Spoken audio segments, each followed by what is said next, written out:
Everybody get up on the dance floor and go, and go, and go crazy. And go crazy. And go crazy. And go crazy. Go, go, go, go, go, go crazy. Go, go, go, go, go, go crazy. Go, go, go, go, go crazy. All the way for the go crazy like a dum-dum. East side homeboy, where I come from. Dance on the floor till you go numb. No fighting, no hating, no red wrong. This is O City. All the way to the bay, hit the bay, shimmy. Catch a case cause it's beating up your Chevy. Get you moving side to side, getting all sweaty. Make it work it, work it, work it out. Turn it violent, pop up loud. It's a draw crowd, make it all shout. Go, go, go, go crazy. All the way from the O to LA. Hit play on the track and I'm ready. Like a quarterback, Tom Brady. Get you all in the frenzy. Go, go, go, go crazy. Go, go, go, go, go crazy. Go, go, go, go crazy. All the way from the O to LA. Go, go, go, go, go, go crazy. Go, go, go, go, go crazy. Go, go, go, go crazy. All the way from the O to LA. Go, go, go crazy. Go, go, go, go crazy. Go, go, go, go crazy. All the way from the O to LA. Go, go, go crazy. Go, go, go, go crazy. Go, go, go crazy. All the way from the O to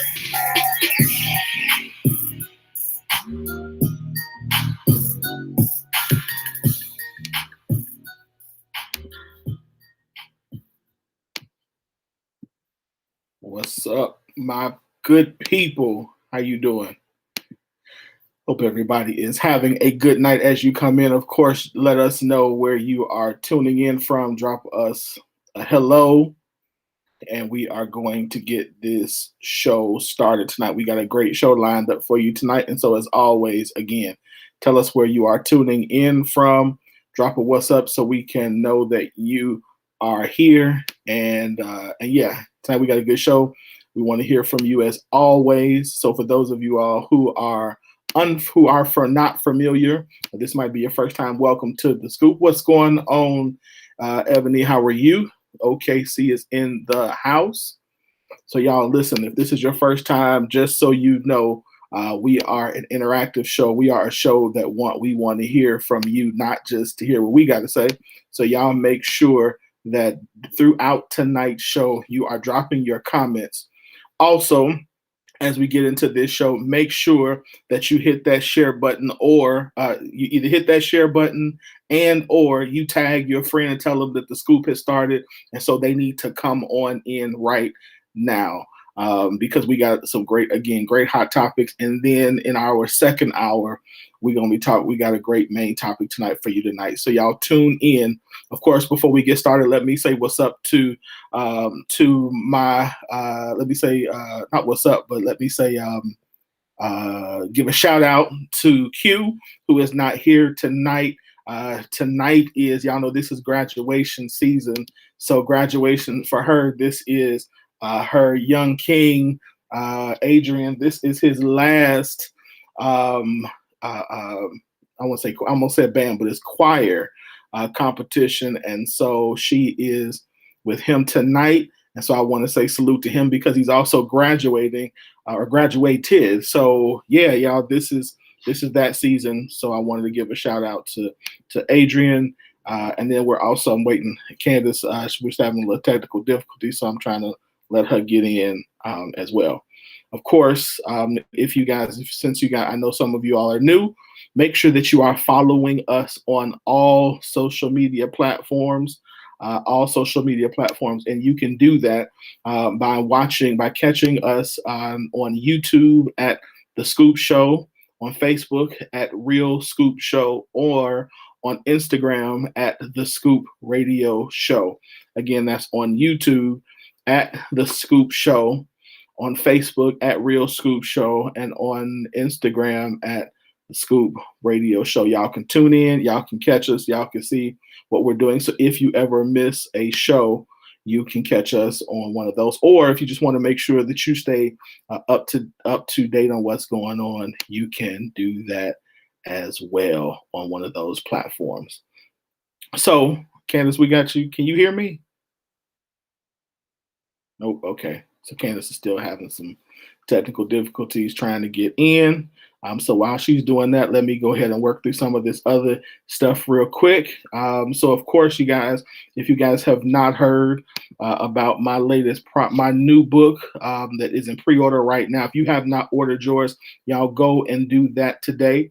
My book, Surviving Relationship Storms, will be out very soon. And so you can get your pre-order copy right now by going to bit.ly /Blue Storms and getting that. This book is about how if you are in relationship, or if you want to be in relationship, or if you've been in one and want to know what happened, could possibly have happened, this book covers all of that. And so get yours today. If you get it in the pre-order, you will get free shipping. After the pre-orders are done, you got to pay for your own shipping. So what's going on, sis? How you doing? Can you hear me? Can I hear you now? Can you hear me now? I cannot hear. I still cannot hear you. What? Yeah, I can't hear you. This is crazy. I don't know what's going on. Good. Do you need? I don't know, because you don't have it. No, you ain't got no earpiece. It says that I'm in stream. Like my settings are good. I'm speaking. I can't hear you. I'm reading your lips right now.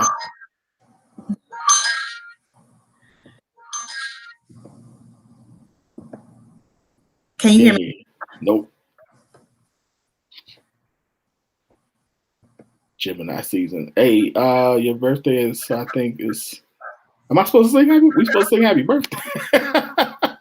Ebony said we supposed to sing happy birthday because it's her birthday coming up Saturday. You can hear her. Okay, I just can't hear her again. So y'all can hear her, but I can't.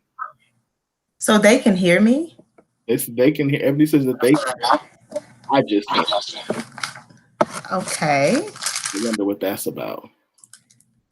Do me a favor. Try this one more time. Try to go out and come back in, and let's see what happens. One more time. Okay. All right. Maybe that's. I don't know.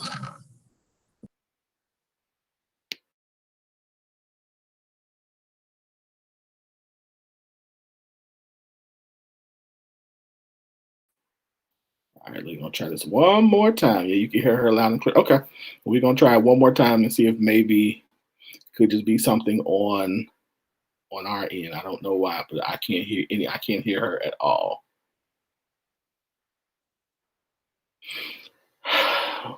You got to the time. Okay, let's try this one more time.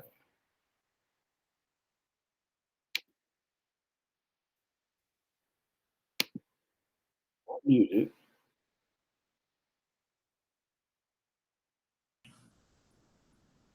It says I am live now. Yeah, you're live now. You can't hear me? Nope, I can't hear you at all. Oh my God. That's crazy. And it's not the microphone on your computer, is it? It's loud. Okay, that's loud. Not the speakers, but the microphone. Yeah. Okay, so that's turned all the way up. Sure. Let me make sure like everything is here. Yep. My camera and microphone. Let me make sure. You can hear her. Okay. Yeah, I can't.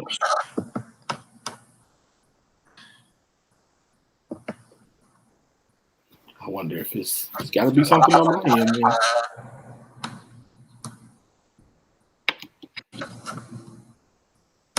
Let me make sure. Let me see. Well, shoot, let me try to go out there and come back in if it's me. Okay. Let me see. Hold on 1 second.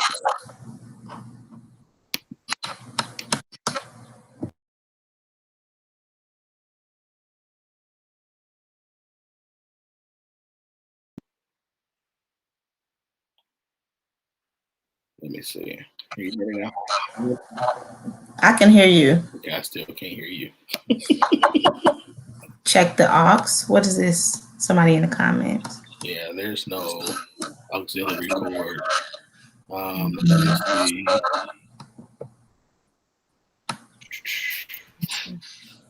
Microphone. Let me try this thing.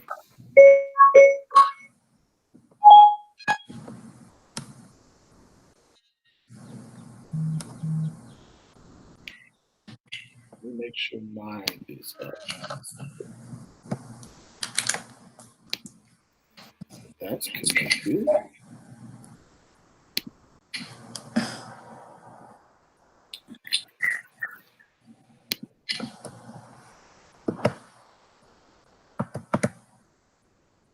My volume is up. Input volume is up.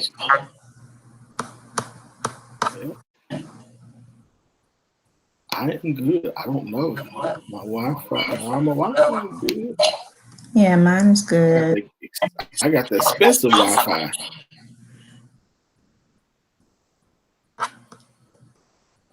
Let's see.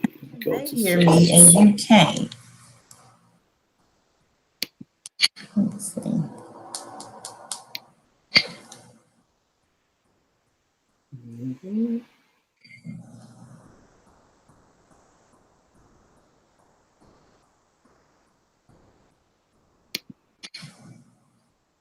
Going. Am I echoing or is Candace echoing? Go into the settings. I did microphone. Now you're echoing. Let me see.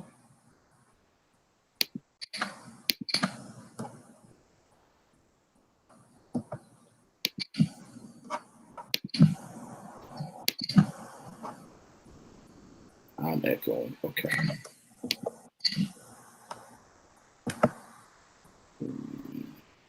They don't want us to be great today. Headphones now. Let's see. Get that.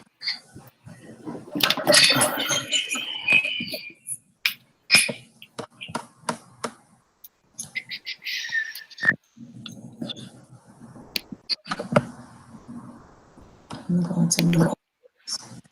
Now I can hear you. You can hear me now? Now I can hear you.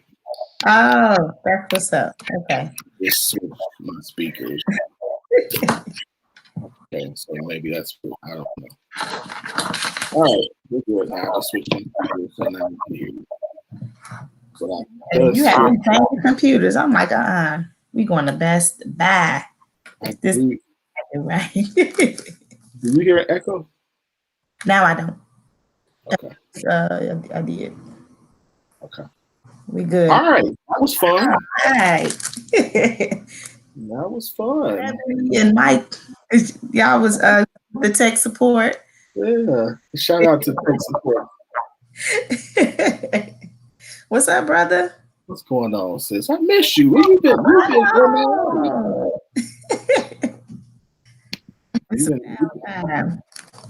But you know, I'll be following and listening.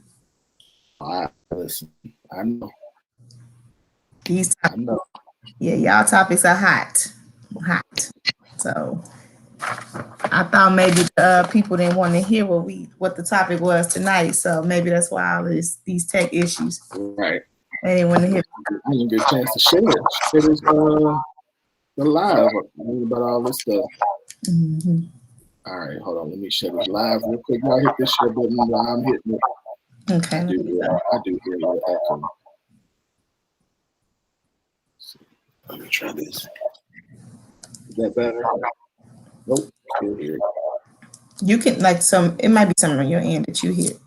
But now I don't hear echo. Okay. All right, so let's jump into these hot topics. Share. All right. There we go. Oh, Jesus. That was fun. All right, let's jump into these hot topics. Of course, thank y'all for being patient. As always, hot topics are brought to you by Bob Shamrock. Bob Shamrock is the black-owned gas station in Northwest 10th Street in Oklahoma City. No, sir, Michael. I'm not running multiple devices. It's just my computer. Is that better? Nope. Change this. I do hear that.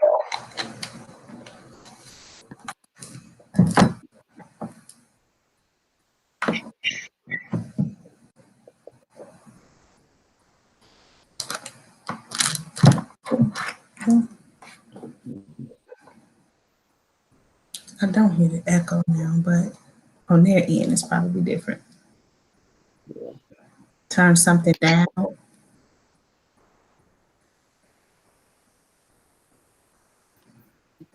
Let's see. Off. Let's see. Get out of here. Is that better? Let me see. Echo gone.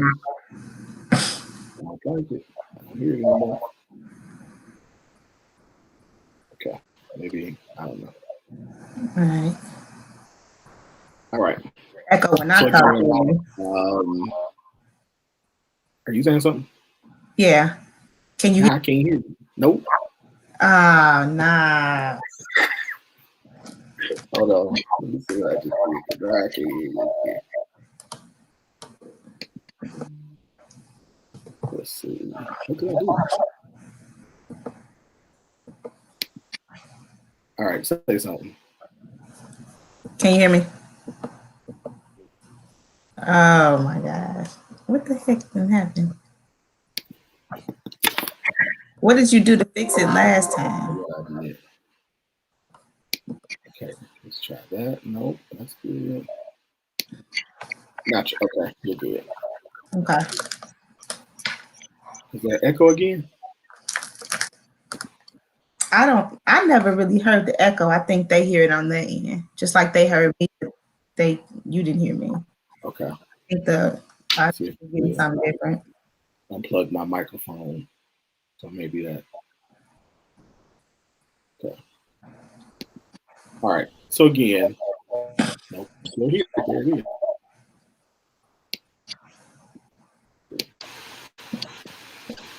Testing 1, 2, 3. Try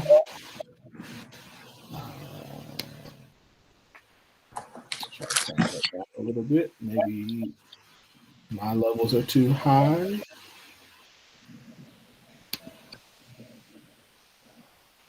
Okay. All right. Hot topics. Whew. The blood.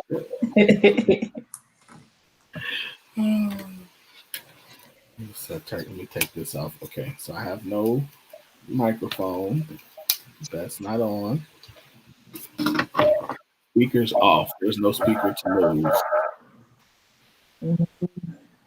Because it's turned off.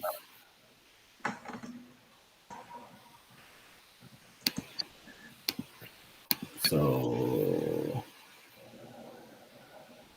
all right. It's fun. We haven't had good technical difficulties in a minute. In a minute, they got us just out here. Yeah, hang on a minute. See if that's better if I move the computer back a little bit. I don't know. I don't have any other speakers on, so. Mm-hmm. Can you hear me though? Yep, I can hear you. Okay. So Ebony said it's better. All right, let's jump into these topics. Woo, yes. All right, here we go. That pressure. Woo. Here we go. First one. This one I can't remember who all these were submitted by, so I apologize in advance. So here is the first hot topic of the night. Men, do you think that having access to so much? Do you think having? Yeah. Do you think that having so much access to seeing nudity via porn or IG models affects the way that you view women in your day-to-day life?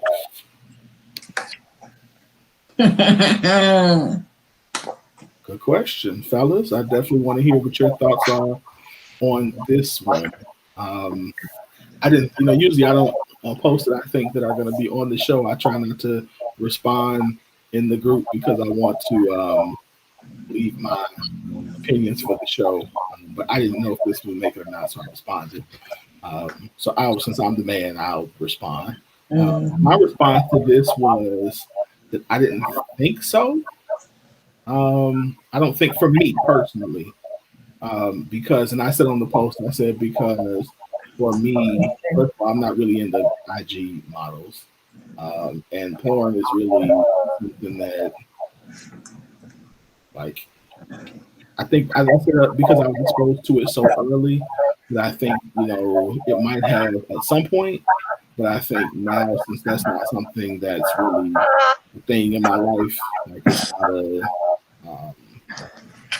it doesn't really affect. So I think my mind shift has changed. I've grown up, obviously, and so now, like, I know something like the expectations that you see doesn't really do anything for me.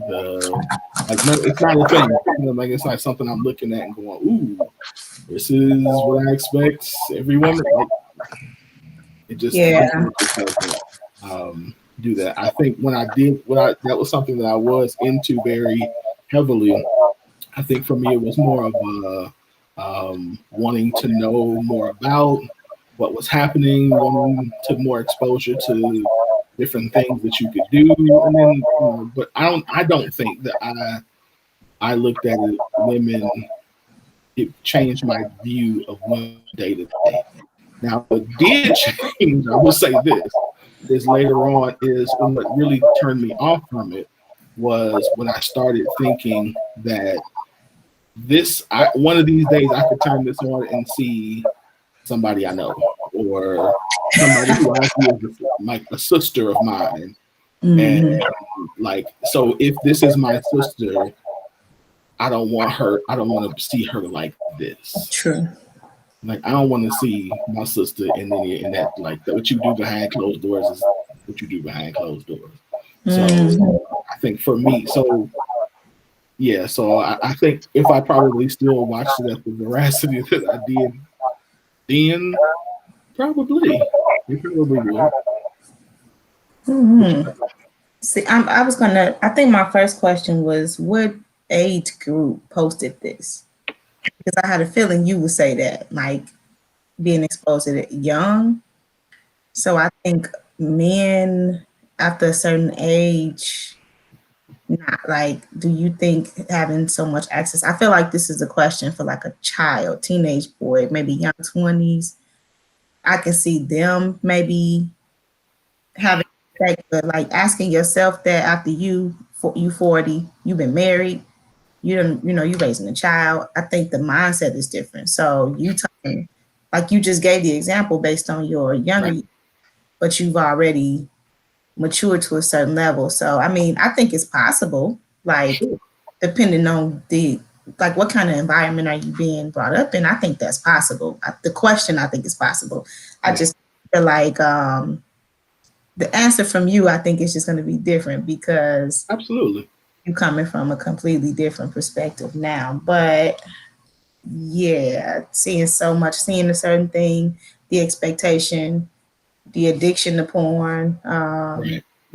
If that's your experience, like you've never experienced anything else, and it's only been porn, it's only been the IG models and all that other stuff, big booty, all these, put together bodies, then I think there will be an expectation. Yeah, and I know some men in my age. The truth is, I know my answer is different based upon my experience because I know some men in my age group who is still their thing, and I think that I don't know if it affects. I don't know if it affects the way that they see their woman, but I do in conversation know that it affects. Yeah, that it has an effect. But again, that's me, and that's absolutely, to be, as I thought about that, that's me being absolutely judgmental about certain things that they do that. So I don't know. I really don't. Yeah, because when you say like guys your age, are they married? Are they single, divorced? Both, all of the above. I can say I know men in each of those categories who it does. And again, I'm not gonna say it's never done that for me. I don't want to come across as like, no, I can't say that. It never happens, but I think again, as I've matured, it doesn't at this point. Yeah, like you're saying at this point. Yeah. Yeah. I think it can though. Yeah, and then there's that. Like I think a lot of it. There are things that it does open us up to. Like again, I've never been the person who likes certain things. Like I know that you would get from those types of things. So again, it's not saying that I wasn't at that movie because I was, but it's just to say that it's just not. That particular thing is not my favorite. Yeah. Yeah, I've also said, I wish I could find it. I remember also finding, having conversations and reading things talking about how events in relationships has been helpful. Just for some people. Yeah, so I don't know. You mean when they watch it together? Is that? Or even by themselves, in the sense that they watched it by themselves to learn. They really didn't know what they were doing, and so this particular thing helped them to be able to feel more comfortable seeing and knowing what to do, things like that. I know, but I just think it's interesting when like you watching to see what to do, and really you just got the person that you with, because you watching somebody else do another girl, do another woman, and really you get in there and try something with the real woman, not the one on TV. And then like, I'm about to do this whole show because I done saw him flip and all this other stuff. She didn't like it. Right. Yeah, that's real. That's real. Yeah. I think that's the downside too. For me, like that's never been my thing either. So I just think, I don't know. It can be, I just think the whole, like work with each other. I'm not saying don't get tips. I'm just not sure if that might always be the way to go. Like, don't make it a habit. I think that for me, now, especially now, if I'm looking at this conversation, like I'm approaching this from a pastoral standpoint, I ask this question about porn, like, that's one of the things that's very difficult to talk through, because it's like, yeah, I want to say that, but how do we know when it becomes habitual, or that it will or will not come habitual in a certain person? So it's part of the reason why we try to tell people to stay away from it. Stay away from it. You could become dependent upon it, then it's a problem. Yeah, and you don't know that. I mean, you don't know that you'll like it and how it'll affect your appetite. So yeah, that's true. When I read this, I also wondered, does women, like, how does this affect women? Like, as a woman, does seeing nudity, porn, in the form via pornography, does it affect the way that women view men in their day-to-day life? I don't know. I think, like I said, I might answer different because I'm not into porn. I don't watch it. So that's not something that I use. That's not something that I feel like I need to get tips from. To me, it was just too staged. Like I've seen it before, like you said, younger, and watching, it's like, this is so, it just staged. It doesn't seem like real love. And that's the kind of person I am. I'm a lover. So this acting, it's not, it ain't really, it ain't real. It didn't seem real. It was nothing that drew it to you. It wasn't drawing me. So I think a lot of it for me, tell me your thoughts, is our lack of having healthy dialogue. That's true. Around this subject, around sexuality, period, and our kind of like, what's the word I want to use? Like, we get funny when we see the human body. Like, why are we so uncomfortable with that? Like, people don't have the butt. So many people, but you can't. We all have them. So two people can't lay together and talk through the process. Learn, like, that's the worst part to hear about, especially in couples. married. Like, why is it whack? What y'all not talking about? Or and I don't know about you in the like in your conversations or in people you counsel, but I find that a lot of people, again, all of their lives have not been able to have healthy conversations about anatomy and sex. And so now you come to this thing called marriage, where it's supposed to be explorative and beautiful and great, and I can't, because now this thing that I've been taught all of my life is nasty. Mm-hmm. Now I'm supposed to think that it's beautiful, and that switch is not happening. So again, it's like with the porn and watching the models, like, how do we have a robust, healthy conversation about the human body, about male body, about female body, about what sex means, in more than just if you come from a Catholic background that's close to Catholicism, that sex is only for procreation, it ain't really for pleasure.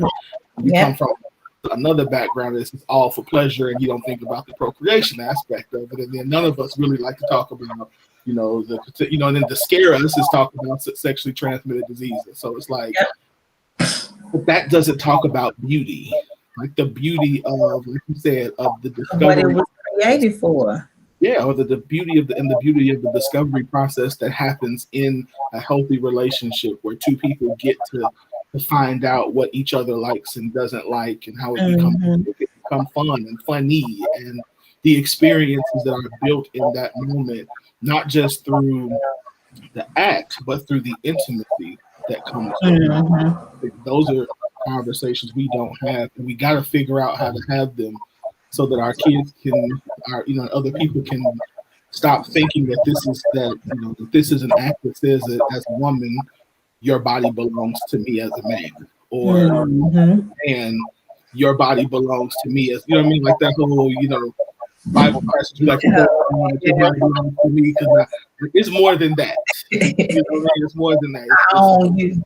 You're supposed to do whatever I want to, and if you learn to submit.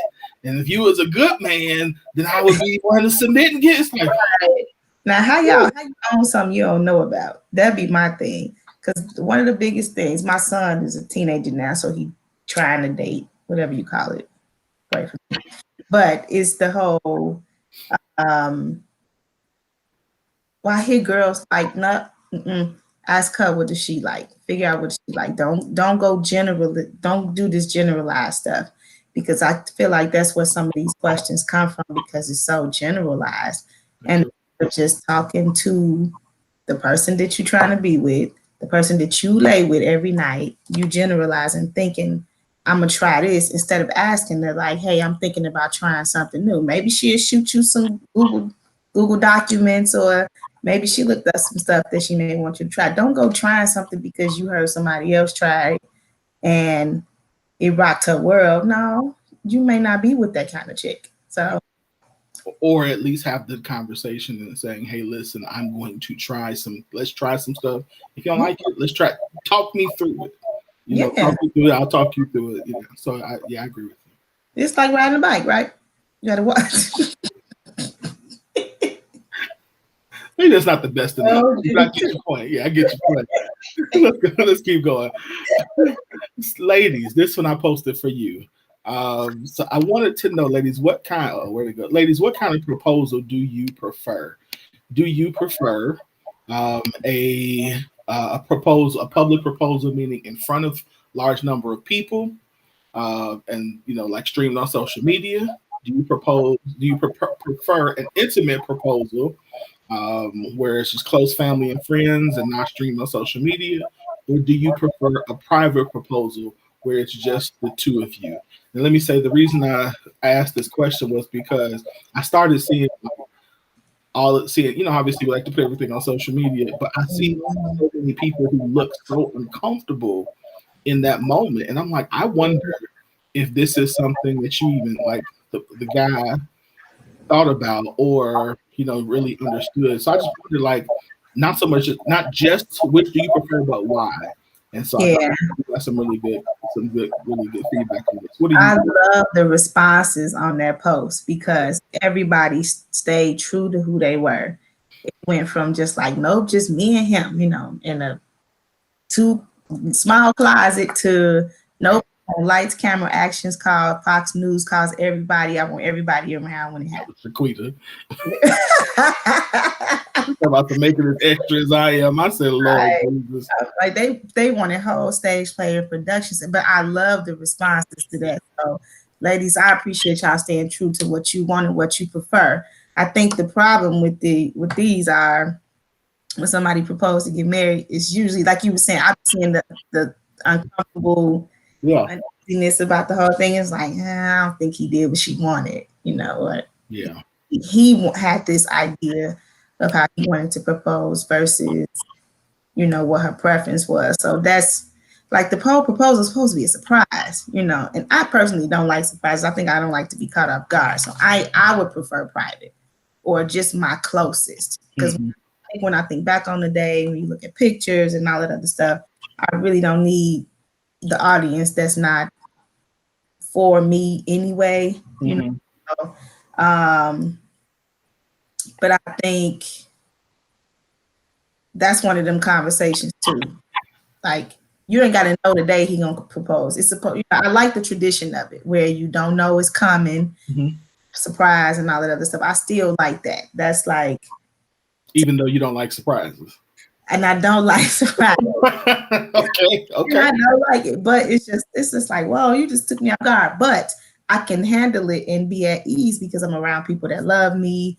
I'm around people that love us or support us and stuff like that. Like, I don't need the whole social media. I don't need the baby reveal on live and all. You know, like, I don't need all of that stuff. I would prefer it to be really simple, and then it could be me thinking like, okay, I hope they make it, because now I see them same proposals and not all of them go to marriage. And I wonder if that's part of the reason why some people say private too. Yeah, because it's like, let me get engaged in private just in case we don't work out. Because I'm just like, you ever see those people who get proposed? What's the holidays, New Year's Eve, the Valentine's days, and you just waiting. I'm just waiting the whole year later, like, okay. I don't see no way. When is we getting married? Like, but it didn't work out. So I think I don't like the public part of it. And see, by the time I got married, all this stuff wasn't happening anyway. It wasn't. Right. So I'm glad I got out of that. But but you got pictures though, dude. Right. And see, that's the thing. It was a memorial event because people that I love was there. So I was in the room. I loved them. My parents, you know, it was still the traditional way, getting the permission from my parents and stuff like that. So it was still what I would have preferred it just be us. At the same time, it was still nice because if I think back, or if people talk about it, the only people that were there were the people that mattered to us. Yeah. So that's my preference. Yeah, the one time when I did propose, it was the same thing. It was family. So yeah, I can definitely relate to that. But I think in retrospect, like, if we did have social media then, I wonder if I would have. And knowing my extra self, I probably would have tried to put it on social media. But thank God it wasn't there. So it wasn't there then. But yeah, so I don't know. I think that's, you know, again, I do appreciate everybody being true to who they were in terms of their personality by saying, yeah, I'm a private person, so I prefer private, or I'm a public person, so I'm okay. I want, you know, lights, camera, action, or even the people who said I prefer intimate. It was very interesting to see because it was actually, as you can see, it's 51. It was over 51, but it was a very good mix, and based on, and literally like you just said, based on the type of person or personality that person had, pretty much matched the type of proposal that they had, which then made me wonder, does, like, as a man, do we really think like the type of proposal should match the personality of the person? Because, or are we just like so happy to do it that we want the world to know, and we want to make it like what we would deem or what we think it would be special. So I don't know. So fellas, think about that. You know, if you're going to propose. The other thing, let me say this. I love us. I love us with all my heart.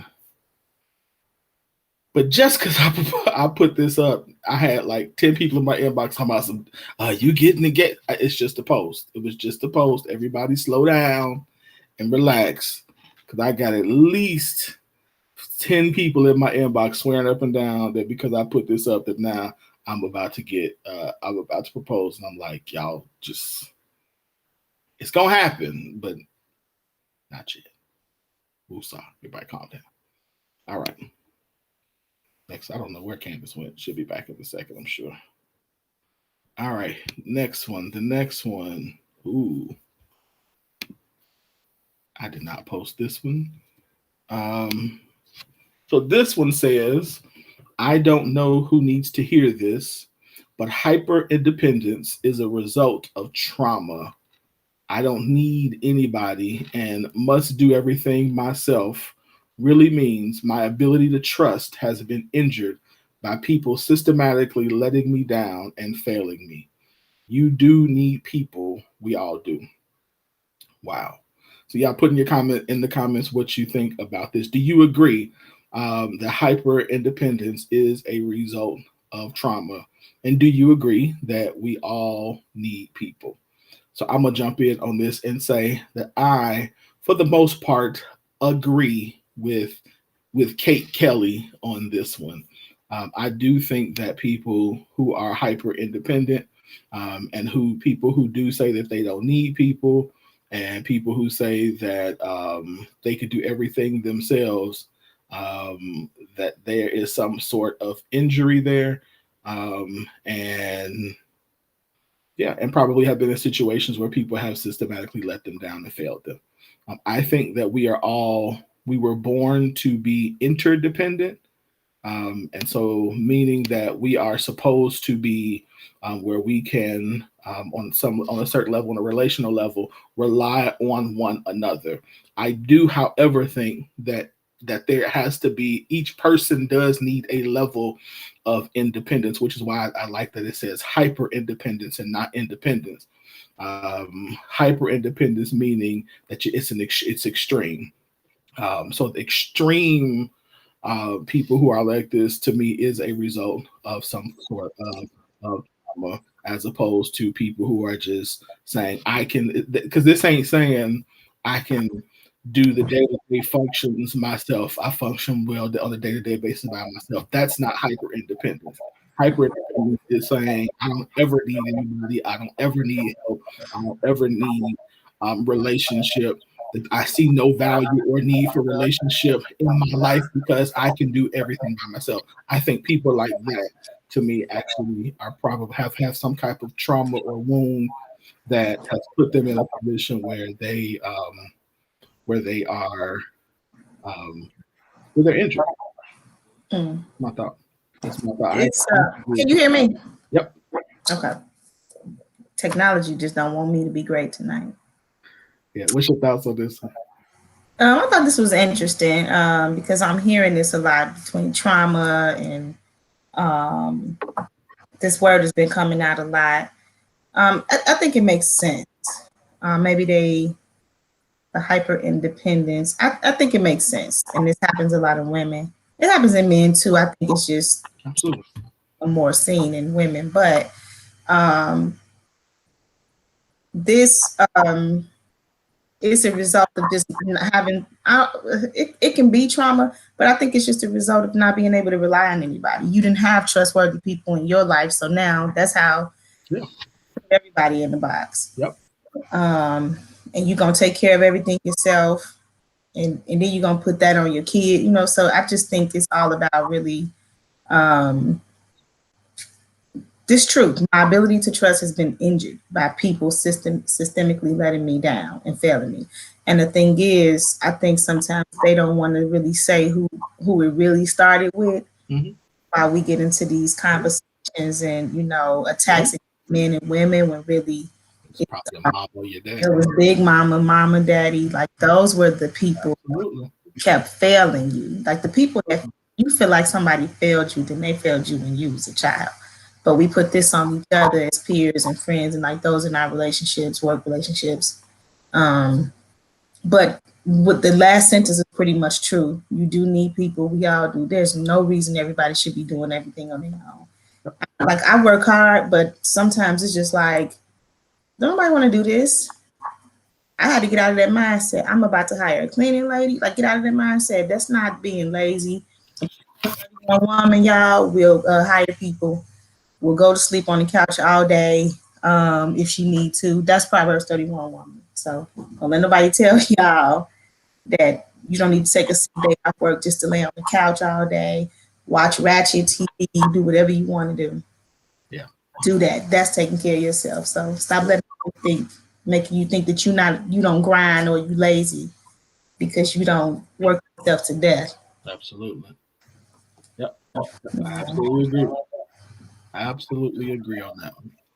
Yeah, I think that this is. I think what you just said is something that we definitely need to take a thought, more of a thought to is really, because I've been really going after this fracture between black men and black women, and I wonder if it's really just anger in the wrong place. Like, just am I really angry at mommy and daddy, and I'm projecting this onto my husband or my wife? So that's something to think about. Yeah, we talk to our mother and father. We can't really tell them like, you were never there for me. You were reliable. You were a liar, mom, dad. You don't want to say that to your mom and dad. You lied all the time. That's good. That's good. That's good. That's a good thought. Good thought. I hope people listen to this, think through that. That's good. That's really good. All right, next one. Is a kiss deeper than sex? Is a kiss deeper than sex? Yeah, that's very intimate. That's hugging. Yeah, hugging and kiss. Like, that's a connection. That's like a major connection without words. I used to think sex was deeper, but now sex, you don't have to kiss to have sex. You don't even have to take all your clothes off for all of that. But I think a kiss is definitely deeper. That's intimate. That's like literally, that's a whole different exchange. That's a whole different exchange. I think my answer is it depends on the person. But I think you will really kiss a person deeply depending on how you feel about them. I think that, okay. Some people, yes. I think some people do maintain that I want to kiss people unless I like them in a certain place, like them at a certain level. But typically, we don't go from 0 to 10. Like, we kiss along the way. Now, we might not intimately and on a regular basis if we don't care about, but I think that for some people that the exchange or the emotion or the intimacy of sex is deeper than that. I think it just depends on the person. I think it really depends on what kind we're talking about. If we're talking about like pecking, that's one thing. But if we're talking about deep, intimate, then yeah, that might be. Yeah. Like, they biting the lip in the picture. Like, what is that all about? Yeah, it does. It really just depends. Where we going with right? Where are we going with this? This green and red lip? Yeah, I think it's. I want to know what man is wearing green or red. But anyway, I do. What man is wearing green lipstick? You're a fool. No. That's another show. What? That's true. All right. Here we go. Whew. The worst dad be the best stepdad. That's funny. Not. That's funny, and it's not, because obviously somebody in the situation is seeing their unreliable baby daddy be good to their new woman and her kids, and they still waiting on, school supply money. So I don't like that. I don't like these subjects, but I would never downplay anybody's situation or feelings. That ain't my situation, but like I hear it too much. Sure. Never want to downplay that. So I've been thinking about this one pretty much for a good chunk of the day. Probably because it hits, I ain't gonna say it hits close to home, but obviously because of my situation. I wonder, like it made, and then I read in the comments, like I think there are so many nuances and possibilities with this could happen. Like I think we have to be honest and say that there are a group of men who have nothing to do with their own child, but are very present for their wife, girlfriend, children. And this post is exactly right. With their where in the new, like, and then there are, the other things that we're talking about. Sometimes it's the mom that the relationship with the mom, or that the mother is keeping names with the child to make sure that they're closing the child. We have to be honest. That's a possibility too. Yeah. And then we also got to be honest and say that that somebody else was like, well, it shouldn't matter. It's like, yeah, we want to honor that it really, on some level, shouldn't matter, but it kind of does. Like, it kind of does. It kind of does. There are situations where you just can't. Like, it's just, I've got dudes who, I'm listening to their story, and I'm like, and I've had to tell them, like, look, the only thing you can do is to keep trying and hope that when your child gets to that age where they can communicate with you on their own, be prepared and be in a position where they can do it. Yeah.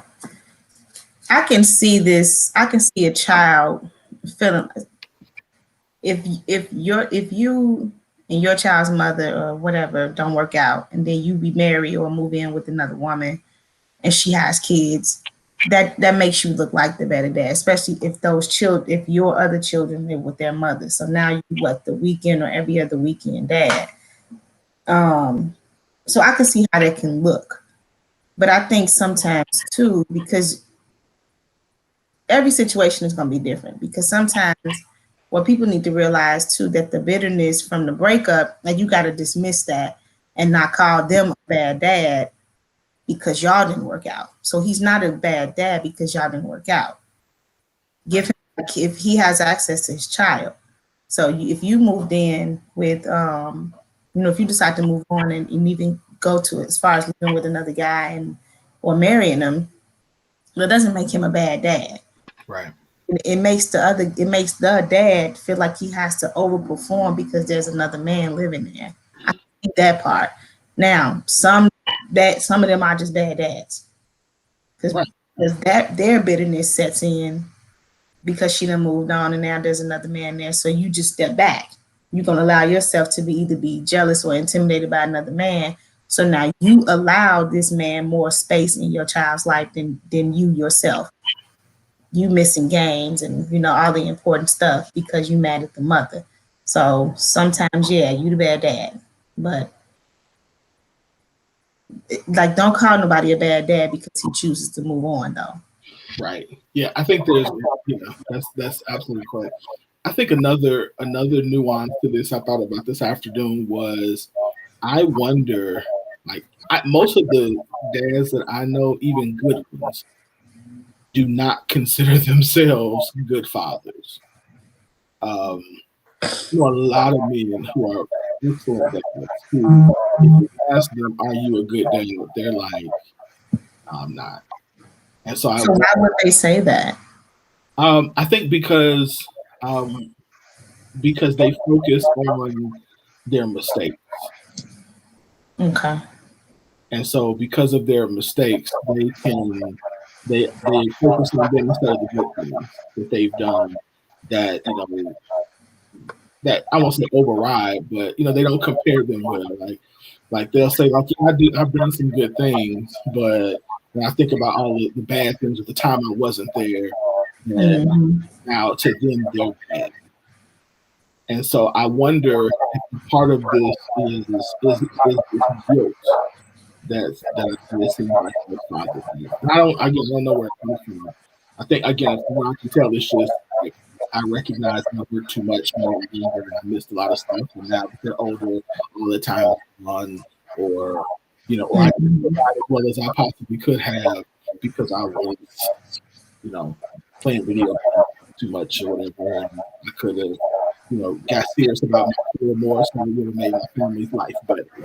Stuff like that. But you know what? I think a child eventually, especially when, of course, your children now, but when they become men and women, they can respect and understand because they're gonna experience some of the same stuff. Well, hopefully not the same stuff, because really the goal is to break our generational mess. So, but they're gonna experience their own struggles as men, women, husbands, wives, whatever. So I think the truth coming from the father. Yeah, absolutely. I think I don't think you should just disappear. Don't, one of the things too is like if you and the mother don't get along or don't like each other, not together no more, like stop talking about each other. Just focus your time on when you got your kids. Focus your time. If you only got them every other weekend, take full advantage of that. Stop talking about each other. We ain't got time. Listen, I got 2 days. Let's get it in. We got 2 days to get it in. Have fun. What, 6 hours? And I know for me, when I'm like, look, I got 2 days to have fun, figure out what's going on in your life. Right. Teach you something, make sure you eat, and then you gotta go home. And you gotta go home. Or back to your mama. I'm not gonna say go home. Right. So it's like you really don't have time to do that. But I do think that in the relationship between the co-parent, if there does, again, like you said, yeah, you want to keep it with the kid as much as possible, but ultimately, you're going to disagree. But that does not need to be conversations with your child. Yeah, and I think that's where the problem comes in, where people can start judging whether they're the good or bad parent. Because just because they live with you, don't make you the good parent either. Like if we keep it up. Absolutely. And then absolutely. And then I was gonna say the other part is I would tell fathers that don't think that if you are the weekend parent, that because you're their parent when they have a child every other weekend or whatever the schedule is, that makes you less valuable and less important or less necessary. Because that's not the case. Like that time means a lot to your children. And you can't do that. Absolutely. Do that and be present as much as possible. Statistically, black fathers are stepping up, salute us, but for the ones who aren't, let's get it together. Get it together. That's all. Get it together. Would nobody be able to say any of that about you? If it's not true, it'll show. Yeah. And even if you think it's not true, my dad was there every day. And if you ask him to grade himself as a father, he'd be like, "I'll give myself a 30 minutes of food." Like, are you, but every day. Me and my sister, we were like, A minus. He's like, no. But in his mind, he goes through all of the stuff that he did wrong, all the things he wish he can do over, things that I should have talked to him a bit, and all the times I should have, not let you, left these things to your mother that you've been involved more. And, I'm like, yeah, but you forget a whole lot of stuff that you do. Exactly. It was a lot of great stuff that we can reflect on. So, I'm like, and your kids turned out to be pretty damn blessed.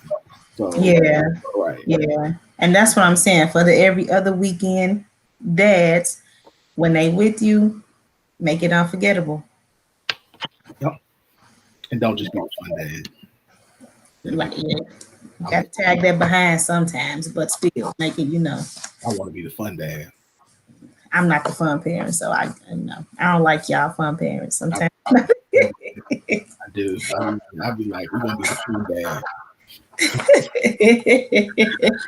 All right, those are your hot topics this week. Hot topics, of course, are brought to you by Bob Shamrock, which is, of course, 2901 Northwest 10th Street, Oklahoma City, where you can pull up and fill up your gas tank as well as your stomach. 2901 Northwest 10th Street, right across the street from the fairgrounds, Bob Shermark gas station, black-owned gas station, our very own Kenneth Johnson. All right, let's jump into this main topic. Before we do that, of course, if you are looking to advertise, you can advertise with us here on The Scoop. We got packages that fit whatever purpose you have. So hit us up at globaldrageradio@gmail.com or email me or DM me. I will provide the package that works best for you. And of course, we already talked about this earlier, but one more time. If you have not pre-ordered your copy of my book, Surviving Relationship Form, do it today. It's bit.ly/Blue Forms. This is the relationship book that will help you to thrive in the face of relationship storms. It will show you how you can make sure that relationship storms do not sink your ship, but that it pushes you to the next place in your relationship.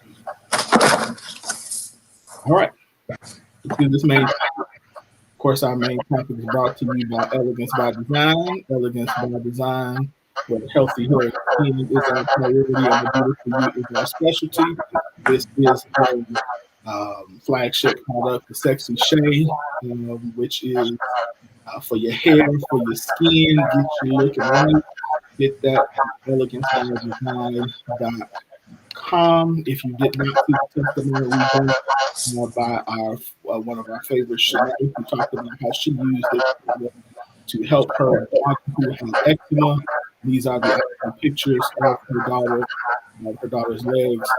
So that she was extremely excellent, and through using her empowering, through using Elegance by Design, it cleared that. So y'all get yours. Different smells, different fragrances, and all the different colors. It is time for us too. So get yours today. I promise you, y'all like it. Please take care of that eczema. Don't be letting those doctors give y'all them steroids. Either get some natural stuff. Yeah, absolutely. All right, so tonight's main topic started from this wonderful post. I think Earl, I think the good Earl Phillips posted this one, this post. And so this is where our topic started, and we kind of going to evolve from this. It's a very good discussion that we had in the group this week about it. The post reads as thus: the women who scream "who hurt you" at men as an insult, like it's a crime for men to have feelings, are the same ones looking for a man to invest in them emotionally. If it's unmanly for men to show emotions, why do you want an emotionally committed relationship with God?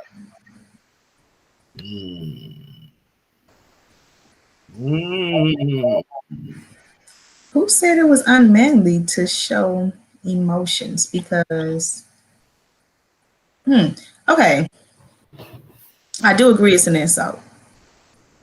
Do you think when people say that it's an insult, or are you saying that when people say I think who hurt you? That's an insult. It's insulting. It's insensitive too, because obviously you could tell based on how a person is communicating, like, oh yes, that's coming from a place of hurt. But half of these start, I think, when the men and women be going back and forth. That's what's interesting about it. Like you said, the women who say it, I think it's because women, again, I'm not excusing it, so let me clear that up. I do think that in the heated argument or one of them back and forths, especially in the post in the group, when it gets real, when buttons start getting pressed, the jabs start going. So I think that's what this was. I think this is like when who hurt you, when that finally comes out, I think it's just a result of some back and forth where one person probably wasn't being hurt, or who is your real issue with? Maybe that's what it should be. Who is the real issue with? And I think I don't think we don't want men to express their emotions and be emotionally committed. I think the problem comes is, and a lot of women say this, that women are being attacked for, like we just talked about in the previous topic, for some hurt that somebody else caused to you. So the emotions and you taking your anger out on us as women. That's what they're saying. Like, we want you to express your emotions, but it's not healthy because you lashing out. And it's some stuff that, now granted, I think we trigger each other as men and women. I think when we have anger issues, or when we in certain conversations, I do think we press each other buttons. But when it's all said and done, why do you react that way? And all that other stuff, it does stem from something that has nothing to do with the person that you arguing with right now. You were mad at somebody else. So I think it's a jab, but I think it's a legit question. I think both sides need to answer it, but I think men are the ones who are not really open about who hurt them. So we're quicker to say that they didn't have a father, or their father was not reliable, or father wasn't around. Men, even though they are raised by their mothers, most of the time you don't hear about fathers, bless you. You mostly hear about the fathers abandoning. You don't hear a lot about the mothers abandoning, but the emotionally detached mothers too, cause harm. So I think, especially if a mother was single and raised them to the best that she could, even if they have some anger or some issues with some things that she did, they're not going to say it. It won't be addressed. I can agree with that. That bottled up anger is being thrown at in the thread, the women you date, the women you marry, the women you don't like, whatever, and are now fighting back because we get told that we're too expressive, we're too angry, we're too loud, we're too boisterous. So when we do make y'all mad, we're told to examine ourselves. So we have to take on we're taking on the responsibility of your emotions and your healing. We done made you mad. When really, no, it's time to talk about this. Who hurt you? It wasn't me. And so I think it was a jab. At the same time, I think it's a legit question. It ain't me. Let's talk about this. So that's what I think. So it's not so much the question, it's the timing of the question. The timing, the way that the question is asked. Yeah, I think it's a legitimate question. Especially, but I think that just like with most things, that the timing that it's said, the way that it's said, like you say it when somebody's already triggered and you say it in a condescending way, then you're really baiting them into being even more triggered. And it's disingenuous because you really don't really know who hurt them. You're really just saying you're hurt. Now, to the original question, let me say, I think that women want men who are emotional, or who know how to express emotion. But I don't think that for the most part, women want what they would consider an overly emotional man. I don't think that most women want that. I think most men want a man who can identify with emotion, who can process emotion well, who can say, but I don't think most women want a man who processes their emotion like we would typically see women process emotion. Yeah. Now that I agree with. I think you all would find that feminine. I think that most women would find that it's like, if I wanted that, I would get that to my girlfriend. I think that most of y'all would see us as less strong if we were doing that. If we did that. So I do think you all want somebody who understands. And I think you all want someone who understands emotion. So in part, so we can communicate it, and in part, so we can understand it when you do it. True. So we don't say that you are being overly emotional, but that we understand when you're doing it that there is a level of this is normal, to do it. I think in a lot of instances, most women want a man who, when emotion happens, can articulate it but still be calm and stable, bring some sense of stability. Yeah. To the argument, which y'all, I hope y'all recognize that's asking for a lot. That's asking for a lot for us to be to navigate this emotion, which we can get there. I'm not saying we can't, but I think we're asking for a lot because I typically see that the people who are asking for that can't do that for themselves. So you're asking to be for you what you can't be for yourself. Yeah. Now that's true. Now that is to ask for something, and then like you said, can't deliver it yourself. It does become like, wait a minute. So this is what you want from me, and you can't do it, or at least let's work on it. Like I said, I think having the conversation can stop some of these insults, can stop some of this back and forth, and say like, this is what I need. I know I have a problem with this because I think everybody is going to have seasons and periods. The COVID, us being locked up in the house, your spouse may have lost a loved one. You probably didn't, but you're trying to help them through their grief. So when it comes to emotional stuff, I think it's expected that they'll have a little tyrant in them. But so I think the grace can be extended, but I think at the same time, I'm having a hard time with my, like, y'all gotta, like, to me, y'all don't come back and address that stuff. No, like, I would agree with that. I would think as a whole, it's snap. And so now you leave the woman like she's guarded, and then the next time she gonna throw a jab like that. Now you probably need her comfort. You probably need the support, but now she's gonna be like, you throwing a jab at me. Right.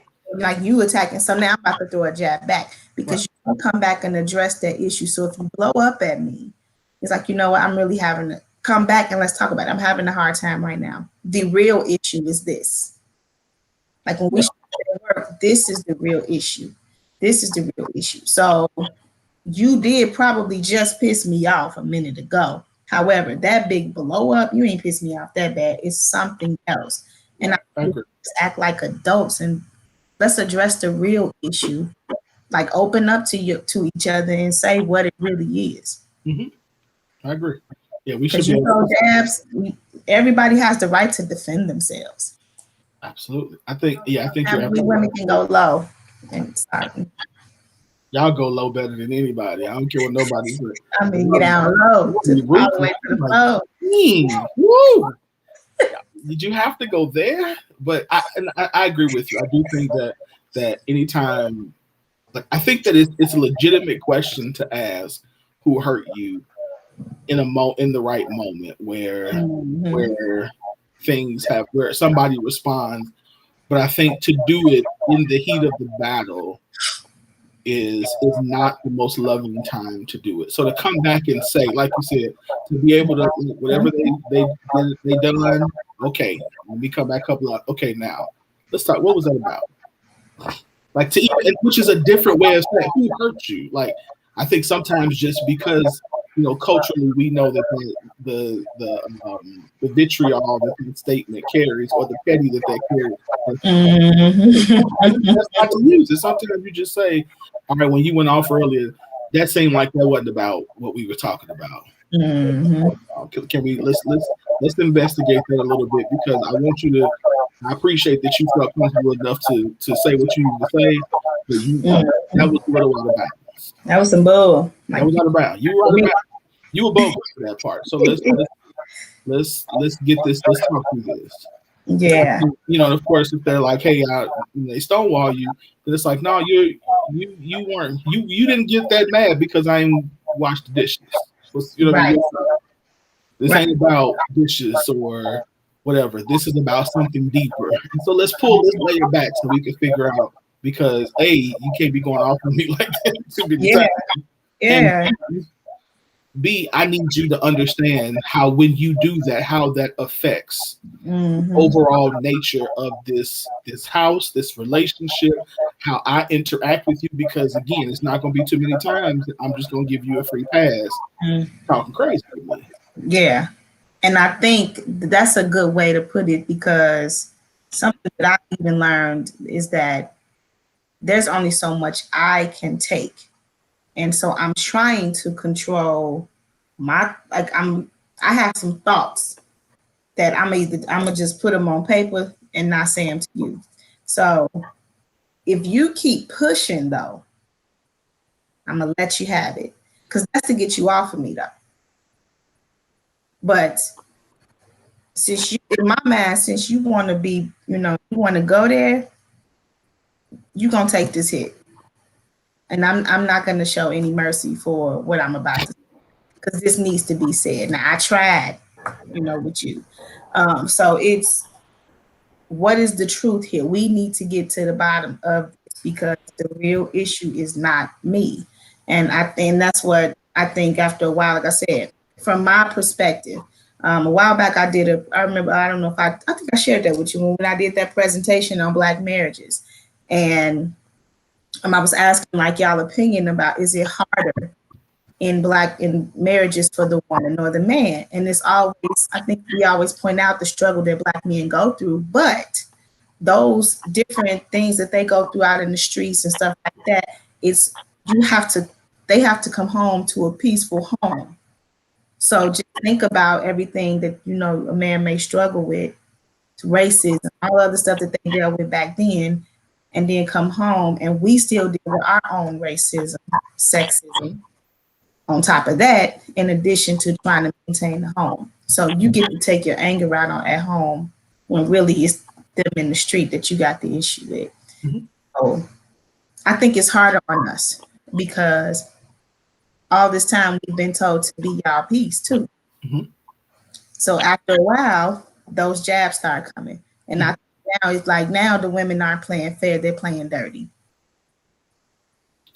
Now they want you to hear.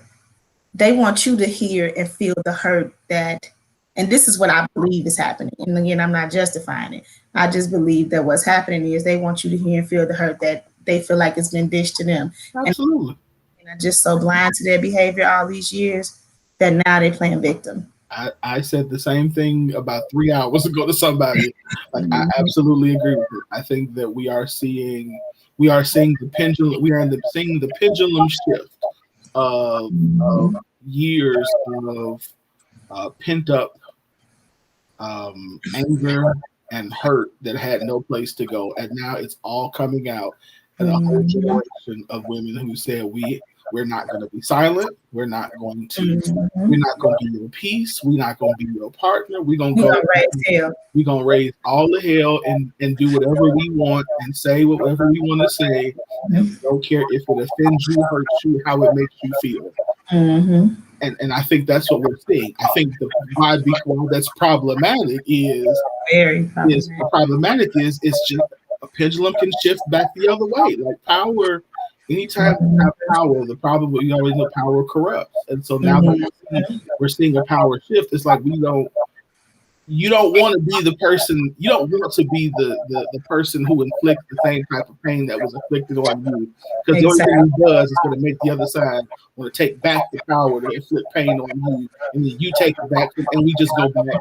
But instead of coming to a middle ground to say, how do I love you better? How do we love you? How do we? And that's it right there. That's like the main thing. Okay, I'm sorry. Like even in the anger, like that question, who hurt you? Even if it's a jab, like if you can just take a minute, calm down, and say, yeah, she on point though. Now after jabs, they go back and forth. I mean, I've been told on posts like you real harsh when it comes to that. You real harsh when it comes to that. I go take it as a jab. They right. Like when it comes to certain things, I'm gonna probably sound like I'm attacking you. If you sound ignorant, it's gonna sound like I'm attacking you. Some of these posts I have to go past because I just be like, but it's because I have to, and to me, I have to label it as immaturity. Me and Q talked about that one time. Like, yeah, some stuff we just gotta walk away. You do.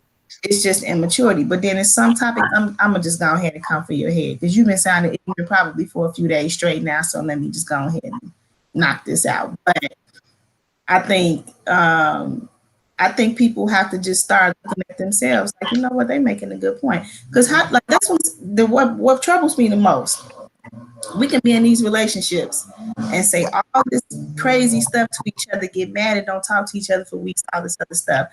Y'all get performance reviews at work, boss saying I didn't like it, it's crap, whatever, and you go back and redo it and to make sure that you do whatever this boss requires of you because you got to get that paycheck. Right. We do everything for everybody else. We gonna see to it that we perform the best of our ability for everybody else, except when our spouse or our girlfriend, boyfriend, or whatever say, "Who hurt you?" or "What the hell?" But here's the thing. In that relationship, when we're talking about specifically employer, there's a paycheck. There's a benefit. What is the benefit of a spouse? We don't. That's my point. Is we don't see the point. We don't see the benefit of, or we feel like it. Men and women feel like this no longer really is benefiting me. So why the hell am I gonna hold my mouth any longer? Why am I gonna hold my opinion? Why am I gonna try to talk to you nice and kind when at this point you have men and women feel like you have been abusing me? And so now that you have been abusing me, forget trying to fix this to make this look nice. Forget trying to be your peace. Forget trying to go to work to bring in your paycheck. Forget, like, on both sides, we like, screw it. I'm about to blow this shit. I'm just gonna say whatever the hell I got to say and let the chips fall where they may. If you leave, who cares? If I cheat and get caught, who cares? You know what I mean? Like, we just become reckless. Because as a job, the paycheck is like, I'm gonna shut up because I want the check. Even though I hate the job, I love the check. At home, I don't want to go home. I don't like, but I know I can't leave. I don't want, or I don't feel like I can change this anymore. So now I'm just gonna stay here and do the best I can until maybe it changes. And if it don't, whatever. Yeah, then it is what it is. Yeah, this is what it is, which is a miserable way to be. It's really crappy. And I feel like I don't think anybody really wants to be there. I just feel like we don't know what to do. Yeah. And I think that's what, but I'm also seeing too, to me, sometimes it starts out that way. It started out with putting more value in the job and the other stuff than the relationship. Mm-hmm. Yes. That's where the frustration comes from anyway. So you didn't treat the relationship as valuable as your paycheck. I think that's the thing too. That's why when you see these statuses about don't get rid of your friends because your spouse is insecure, it's like stuff like that. Just say that you got trust issues. Just say that somebody didn't validate your feelings. Stop calling your spouse insecure. Stop not valuing your spouse. Point blank. And I think we're paying attention to the tone because we get in our feelings. Mm-hmm. Your mother, father may have, got like, if you get loud with me, they used to flip over tables over card games in my family. So in my mind, if you get loud, we about to fight, and I'm just like, oh man. So now I can't really trigger. Yeah, I can't hear what you're saying because now I'm like, I'm on guard. Yeah. And you run up, now I gotta find the nearest thing. I don't know. But express that though. So I can say to you, like, you know what, I have a problem, like, this is an issue for me. When I was growing up, this is what really happened. Yeah. So just be honest, like, you can't talk like that to me. Absolutely. I agree. And for the record, that's in my book. I talked about that in my book. I did, like, seriously, like, I tell people, there's a certain way you can't talk to me because if you talk to me a certain way, it triggers a certain thing. It does. It does not work well. Like, I ain't your pastor at that moment. I gotta go for a drive and everything. That doesn't even work. Like, when I know that when I get to a certain level of anger, the only thing that works for me is to shut up for a good 2-3 weeks. Yeah, because I'm that angry. Like, yeah. I gotta swallow. Because you know what you could say, and like you said, and that's another thing people better understand. When you, especially in relationships, like, I've learned to love God more than anything. So half of the time I'm not in jail because of my relationship with God, because some people will get it. Just FYI. So don't take advantage of a person being good to you. And I think when those attacks comes, it's just the person just feeling like unappreciated or misused or whatever. So I think these conversations need to just be had more healthy. Absolutely. Everybody, like, you just be honest. It's really obvious, especially if you're a person who is really discerning. A person can deny all they want, like, no, you the issue. No, you can see right through that, because I know I can't get that much. Like, you hurt. Right. Like, you hurt. What you do? Yeah, you hurt. And you're hurt. And why does this hurt you? I think that, I think that what you said is like, yeah, like, why did that hurt you? Why did what I said, because there's always, not always, there's a lot of times there's always the difference between my intention in what I said and the way that you heard it. Yeah. So if my intention, even if I was saying, because on the post, one of the things that a lot of people said was, if I say, a lot of ladies were saying, if I say who hurt you, I'm saying it because I really want to know. But the intention that it's heard in is it's being petty or angry. Like, that difference, like, okay, why is it that I'm telling you my intention was really to find out why this hurt you, but you particularly being that, why did that trigger you? But you know what, too? Sometimes the person is getting so angry because that ain't the first time they heard it. True.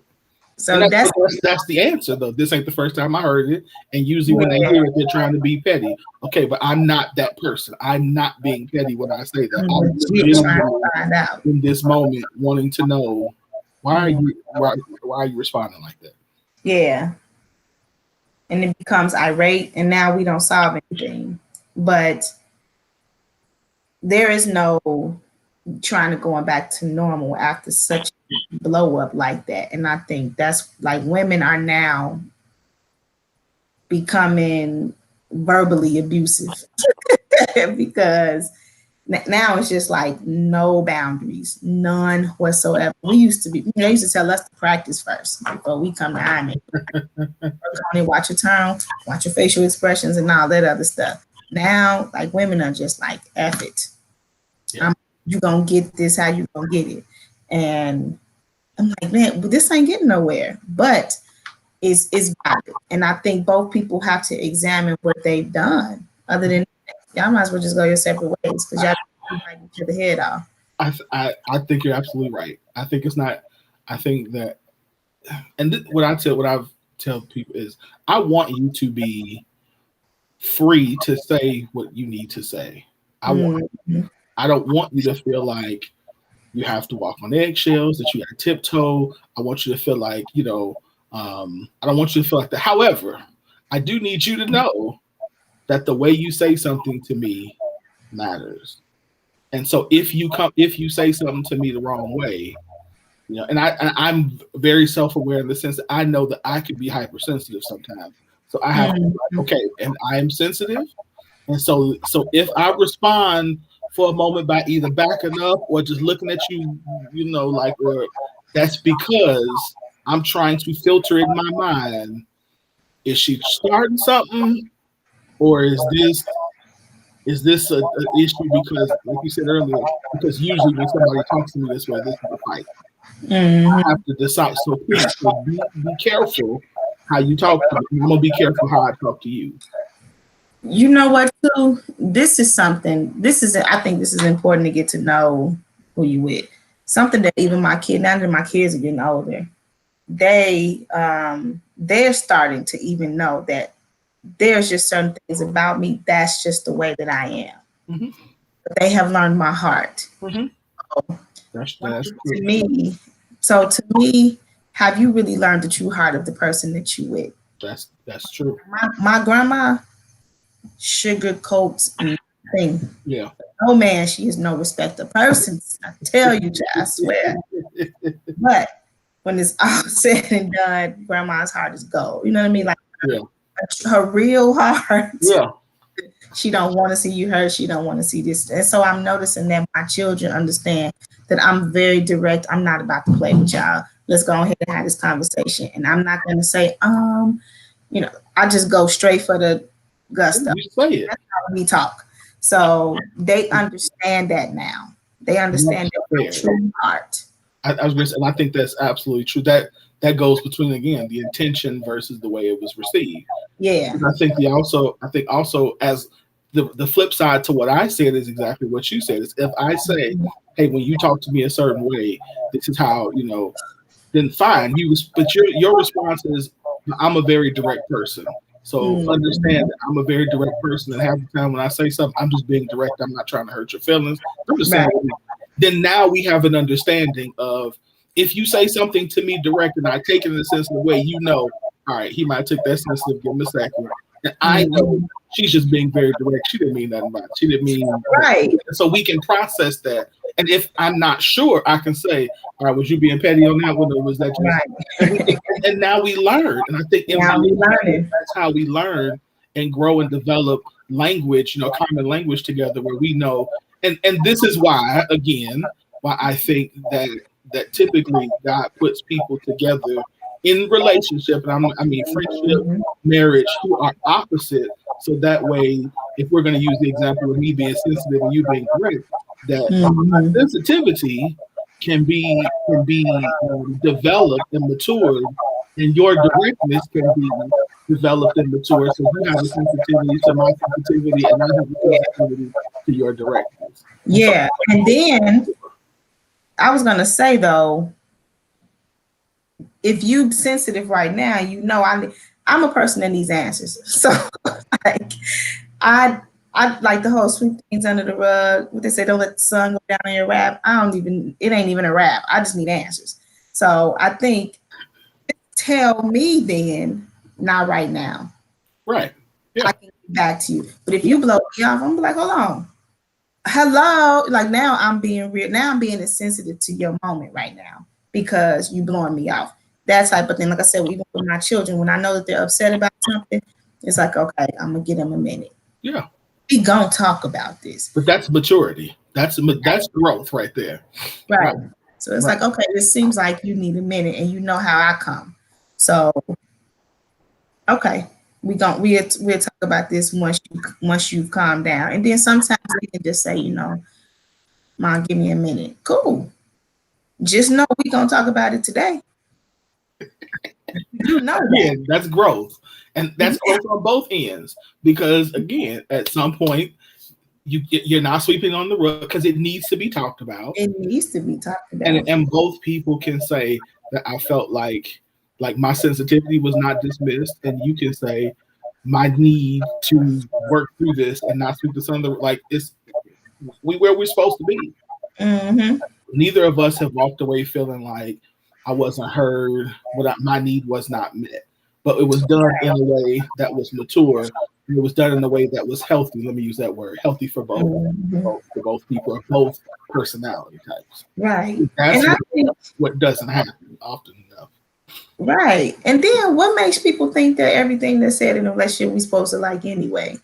That's my whole thing. Like, we really ain't supposed to like everything that the other person say anyway. That's just like true.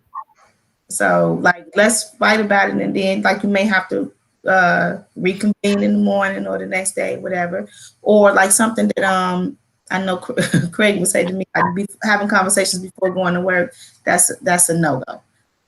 Like, so when you know that about a person, like you communicated that. Yeah. So don't start conversations with me about when I'm going to work. Like when I'm looking for stuff in the morning for work, my mind is all over the place. So if you ask me something, did you pay this bill? Did you do that? I don't know.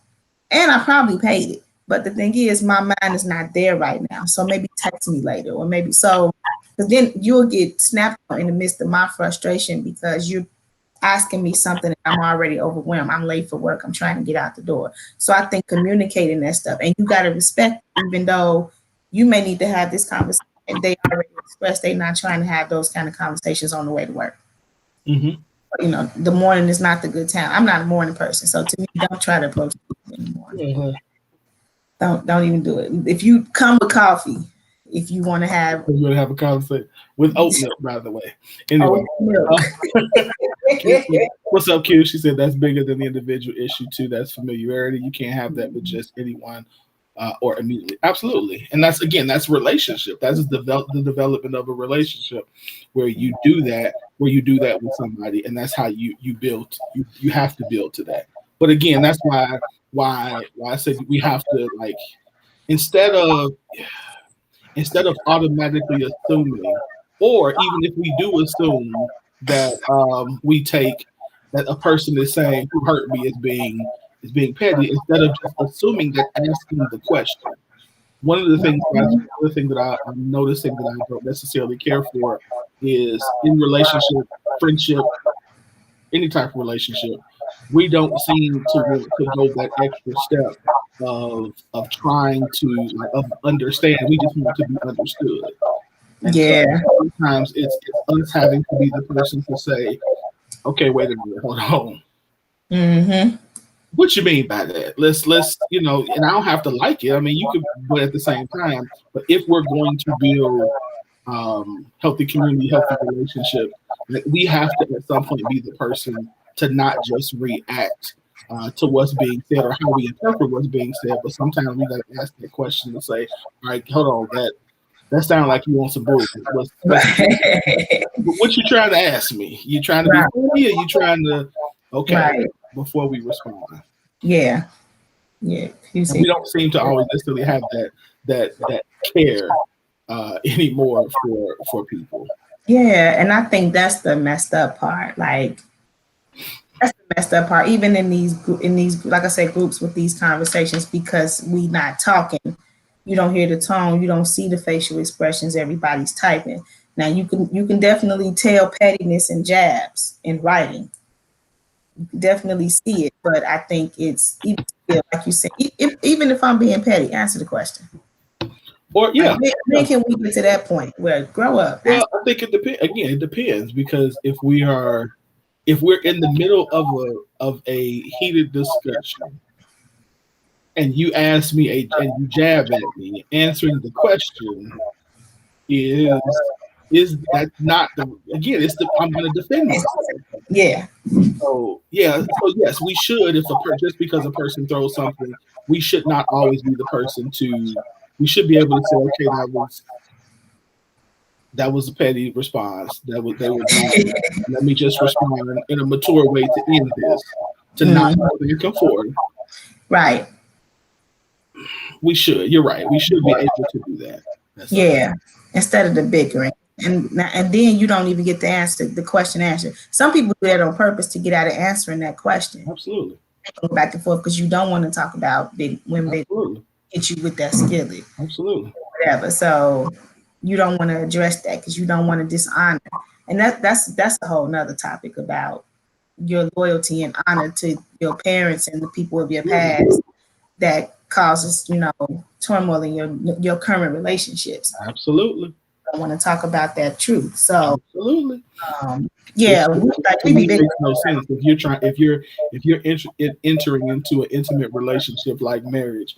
That definitely should be something that at some point comes up. Like, and I would argue that should come up before you get married. But I know because somebody posted it. I don't know if it was in the school, but somebody did ask the question about, does the issues from your childhood come up in it's going to end up being addressed in your romantic relationships. I think in any relationship it'll be addressed, but specifically romantic. So even if you don't want to address something, it's going to come up. I think it's meant to come up. Agree.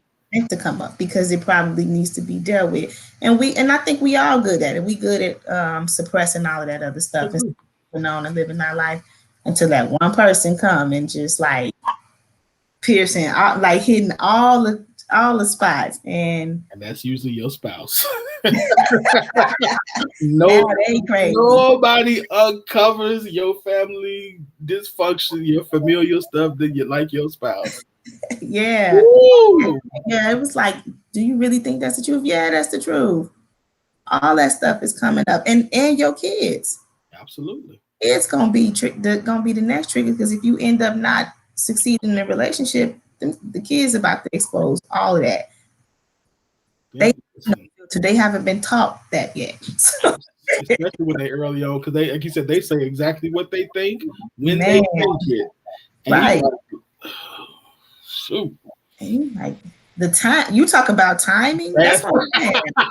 Man, when you really think about it, it's like with the kids, they timing always off. So at some point, we might as well just go ahead and have this conversation, no matter how it's said, who hurt you. Yeah, that was petty, but let's talk about it because really it's the truth.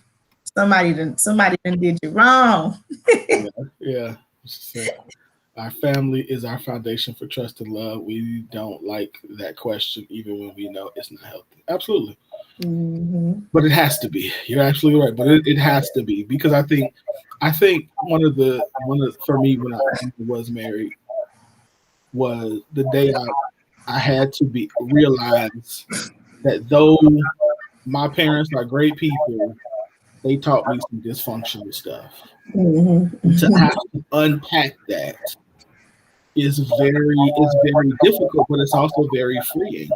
Like to realize everything from almost every part, or at least for me, almost every part of my life, things that I thought were foundational, that I thought were true, that I thought were like stable things. When you start realizing, like, wait, that was wrong. That was wrong, or that's wrong for me. Yeah, that's wrong for me.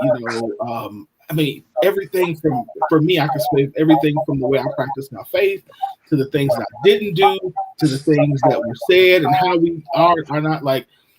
It was like that don't work for me. And then what's funny is to watch as I evolved and changed, to watch 10 years later my parents come to the same place, like, yeah, that stuff we taught y'all, that was terrible. We thought it was just like, I'm like, okay, you know what I mean? But had I not come to that, I would have been, I mean, you would be frustrated to think that, because they're learning and they're growing and they're trying to figure it out just like we are. So a lot of that stuff we have to say, now that don't work for me, or I understand how you came to that, but for me and for where I'm trying to go, that what I'm doing, or what me really need to do.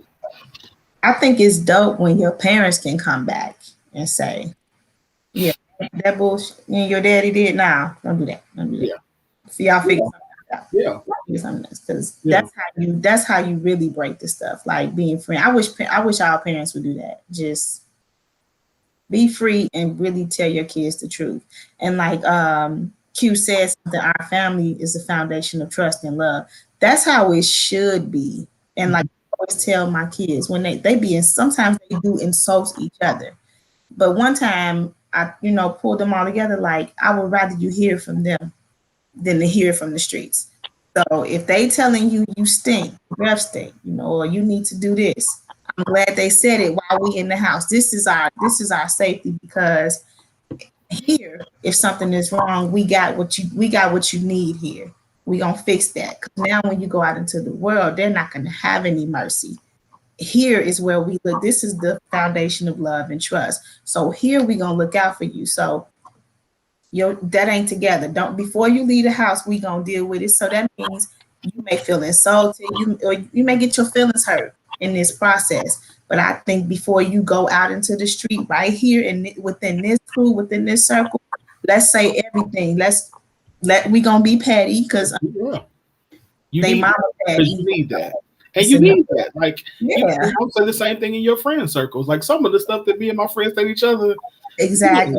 God, y'all like each other. Y'all talk to each other like that. Yeah, that's how we talk to each other. But that's such safety there. Well, and it's safety because not only is it safe because I'm saying it and I love you, but I'm saying it's got to be safe because I'm saying it. I'm also committed to making sure whatever dysfunctional thing you doing, that I walk beside you to correct. Right. So I'm going to help you. Need it, I buy it. Yeah, you need some gum? Here's some gum, and don't ever be without it because your breath is terrible. Yes. Like that's what is supposed to happen instead of, like you said, when you leave this house, when you leave the security of this relationship, they're not going to do that.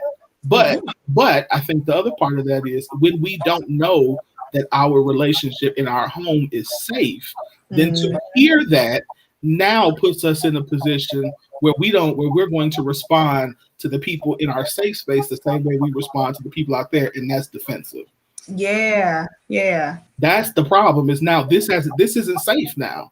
This has not become a safe space for me now. Now this is a space where I feel like I got to fight and I got to defend myself like I do against the people out in the world. Exactly.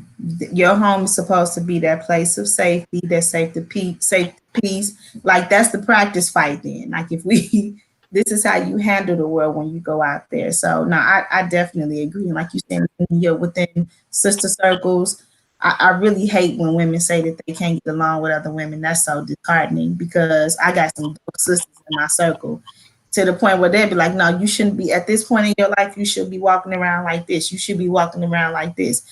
Send stuff to the house. Like, since you ain't gonna buy it, this is what you need to be seen as, So I appreciate stuff like that. I'm not gonna take it personal. I'm not gonna let my feelings get involved. You're right. I should be doing this. This is what you should be. So if you're gonna push me there, cool. I'm gonna keep you there. And so, I'll say this, Candace. I don't have a problem with your feelings being hurt. Let them be hurt. I mean, just let them be hurt. And if it's right, let's just do it. But if it's right, I think that's the biggest thing. It's like, what are they saying? Is it right? Yeah. Is it right? Do I really know that you love me? Like, and I think that's what matters the most. Me and my girls, we say some crazy stuff to each other, but when it's all said and done, if I was sick, they here with soup. If my car was down, they here to pick me up. So when it's all said and done, I know that it's genuine, legit support. So, like Q mentioned, the criticism with care. I think it can come like if I cuss you out, I love you still. you know. In that moment, I just probably needed to cuss you. Don't still play cards. Let's say we playing cards tomorrow, right? But that's because at this point I know you're hard. So if you cuss me out, I'll be like, first of all, I can't say never cuss me out. I must have really messed up. But again, at the same point, I understand your heart towards me. So, exactly. So I think a lot of the again, if we haven't established that, which if we're talking about the context of a marriage, it shouldn't be that way. But but the reality is that some people don't know each other's heart towards them. Mm-hmm. Some things, because of whatever's happened in that relationship, now the other person really is questioning, do you value and care for me? And do you really love me? Or are you just being critical? Because there is no care, there is no love, there is no compliment along with your criticism, or there's no compliment at all. It's just all criticism. And now the only thing I see that you seem like you start to ask, like, do you even like me? Like, right. Like me as a person? The way you treat me? Like, what? Why are you here? Like, you start thinking and hearing stuff like that. Now something is off and wrong, because that person can't even receive your criticism or your critique in a way that is living and that says that I'm trying to care and protect you from the world. Mm-hmm. Just I don't like. It sounds like I don't like you. Exactly, and then that could either be I don't like you, or it can be I don't like you because of something in me. And so, like I said, I think, or I'm disappointed in you. Both sides, yeah, it's disappointed. So double-sided to both of these things, because have you not seen the heart of a, like with the post, for example, it's like, have you not seen the true heart of a man? Have you not seen the true heart of a woman because of the heart of men and women that disappointed you before? So, so you really can't even take my heart. You can't take his heart, her heart, because of how you've closed your heart off from your hurt. So either way, you don't know the true heart of your spouse. You don't know the true heart of whoever, your friend, and all that other stuff, is because you've shut your heart off. So it's not just their criticism. It's, you know what I'm saying? So it's so two-sided, double-sided to this whole thing, to where check to see if you shut your heart off a long time ago because of your own hurt. or check to see if you're just deflecting because you don't. Yeah, I mean, that's why that deep dive into why is so important. Why does this hurt you? Why do you feel the way you feel about this? Because exactly, you should, like I said, you really should be able to have those hard discussions with the person who you're in a relationship with. You have to, hands down. Y'all have to, and I don't think you're gonna make it if you don't. So you got to figure out how these conversations. Just suck it up. If you need a referee, do that too, until you can. If that's better for you, because some people have closed their heart off. They don't know how to have this conversation without deflecting, without getting all nervous, and yeah. So if you know and some people never knew. Yeah, there's some people who never knew because it takes a skill and a bunch of other stuff to be able to have this conversation. Some people have just always been like that. Like you said, you grew up in pain, and you grew up in that's all you being let down. So that's all you know. So that's how you function. Yeah, this was good. Where's this book? That was good. That was a lot. That's some good stuff. A lot to digest. That is like, let people love y'all. Like, my thing is, let people love you. That's what I be wanting to say to people sometimes. Like, shut the F up and let somebody love you. Like, straight up. Like, put your, like, I know this is what you used to, but this might be a change. This might be something new. So let somebody love you. Like, and I'm gonna add a comma to that and say, and love does not mean that you have to perform perfect. Right. If somebody really loves you, you don't have to perform perfect. You can make mistakes and you can mess up. You can say the wrong thing. You can be petty at times, and you know what I mean. And they still going to love you. They might correct you, but they're still going to love you because, like you said, they know your heart. So I think a lot of the part is that men and women are not being their true selves because we're trying to perform or meet an expectation that's unrealistic, and we don't even know how to let somebody love us because we don't really love ourselves. You don't love yourself. So good. That's a whole nother chapter in the book.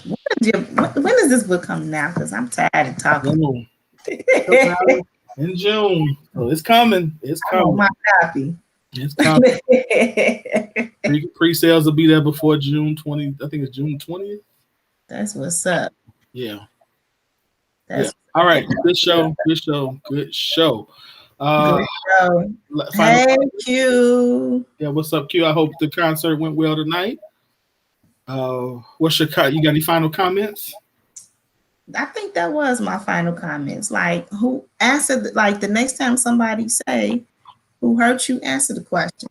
You may not have to, like, maybe don't answer it then and there, but write it down. Like, write it down or something, because that's a legit question, and there's some truth to it. So listen, my thing is, or at least answer it for yourself. Answer it for yourself. Go ahead and deal with that. So my final thought is let people love you. It's a whole lot of people out there with true, genuine hearts. You may ask that question not in the petty form. They really want to know because they see that you hurt, and there are some people who are natural healers, who are natural fixers, and that's probably what you need because you're not ready to address and go out and maybe get some therapy and stuff like that. So people, I think people are sent to your lives to heal you, help you heal, at least go through the process. So let somebody love you. Who hurt you? Just answer the question. That's how I see it. Good stuff. I agree. My final comments, of course, thank you for being here tonight and filling me up. I appreciate you. And as Q said the same thing in the comments. Love you too. Appreciate you. Thank you to all of those who tuned in tonight. As always, you all are dope. Y'all were quiet tonight, but that's okay. I understand. This is a whole. If you have not shared this, like, I would listen to this conversation this second hour of this show. Get with your boo, put this second hour on, and y'all talk. Y'all listen to this and stop and be like, okay, what you think about that? Who hurt you? What's going on? Talk to me. Do I make you feel safe that you can have these conversations? If I say this, how do you have these hard conversations in your relationships, because they are pivotal. Like a good relationship can propel you to places that you didn't realize. A bad relationship can drop you into some of the deepest depths that you would ever want to go to. So I think, in my opinion, the difference between a good and a bad relationship is the ability or the desire for both people to want it to be good. Yep. I think that's really it. I think there's some compatibility stuff. Yeah, but really, if you two want to make it work, it can work. So I encourage you, play this again and just let's talk through this last hour. That last hour was dope. I disagree with Burns when he said this, but I think like this, and I agree with Candace when she said this, and like have that conversation. That is the purpose for these kinds of discussions that we have. So sis, I appreciate you, Q. You were definitely missed. I appreciate every listener. I appreciate y'all at the beginning of the show for being patient with our whatever technical issue we were having. IT scoop. Yeah, I don't know what that was about. So, right, IT team, Mike and Anthony, thank you for your help. We definitely needed you tonight. And actually, you know what I'm gonna do? I have, for Mike and Ebony for being so patient, I'm gonna give y'all a free copy of my book. So I'm gonna do that. So y'all both inbox me your address, and I will send you guys a free copy of That's what's up. So for being so helpful with tonight. Other than that, I don't have anything else. I'll be here next Tuesday. We've got another great show lined up for you. And I think that's about it. Thank Go you. find some love in this hot girl summer, y'all. Tell my brother I said hello. Will do. Appreciate y'all. Y'all advertise with us. Go see Kels at Bob Shamrock. Yeah, I think that's it. Get you some Elegance by Design. Yeah, I think that's it. We did good. 15 minutes late. Right.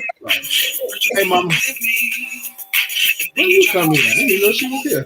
I'm about to do that. Wait till the end and then go say something. She came right at the end. She was probably listening. All right, y'all. Y'all have a good night. Good night, everybody.